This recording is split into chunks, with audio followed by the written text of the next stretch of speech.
It was late December of 2016.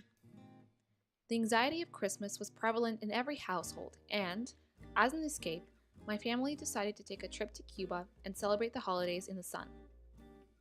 At the time, I was the responsible caretaker of a feisty betterfish. He was a bright blue male named Muhammad Ali, Momo for short, who had a temper when not fed and had aggressive spurts of confidence, resulting in spontaneous somersaults out of the water. A surprising quality was that he liked to swim around in his soiled water. Apparently, clean water was for the weak. Momo and I had a special relationship. It wasn't my decision to get a fish. Momo was a present. In all my days, I have never seen a more aggressive animal. He bit my fingers when I fed him, and, as a form of entertainment, he liked to ram his head into the glass wall of the bowl. At 2 in the morning.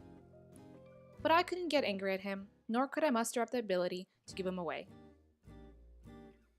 Because of the upcoming trip, I had to give Momo away for a week. I decided to go ask an acquaintance who had 2 dogs and, in my eyes, seemed to be a good choice as a temporary parent for my Momo. I wrote clear instructions and passed along the bowl, water conditioner, food, and of course, the fish. A week passes. I came back with a fresh tan. Well, if you call a sunburn a tan, and decided that it was time to pick up my hot-headed aquatic companion. I texted my friend, informing him of my arrival. There was no reply for 2 days. Finally, his name appeared on my notifications. His message read, "Hey, I'm in New York with my family." I sure as hell hope he was joking. "What about Momo?" I texted. "He's here too."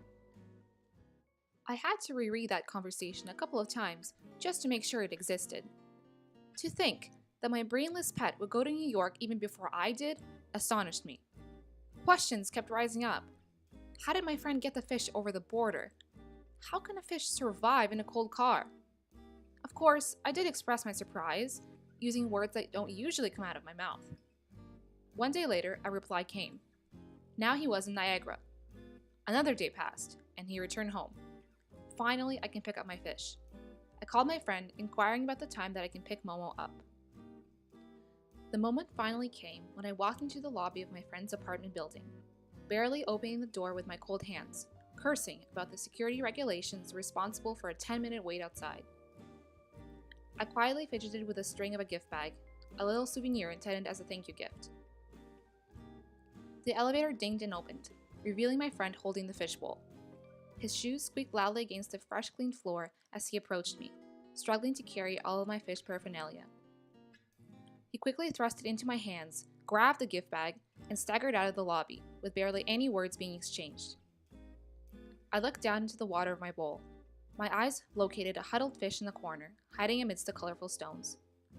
It was blue, but thinner, duller, and sicker. The Momo I knew would have already rammed his head into the wall to acknowledge my presence. The fish hesitantly swam up, and I noticed a white tear in its tail. This was not Momo. This new fish was sickly, weak, and submissive. It was too late to go after my friend. The damn weasel left before I could say anything. I stood in the middle of the lobby, trying to figure out whether the animal in my bowl belonged to me in the first place. After some research, I realized that it also had a fungus infection. Cursing my friend all the way to Walmart, I swiftly strided to the pet section. I bought $30 worth of medicine and antibiotics, but was greeted with a dead white body floating on top of the water at home. Was I pissed? I wouldn't exactly use that word. Wrathful, vexed, and spiteful was more like it. I asked him for one favor. I even brought him a souvenir from Cuba. I inferred that Momo had passed away, and that my friend decided to buy me a new one to cover it up.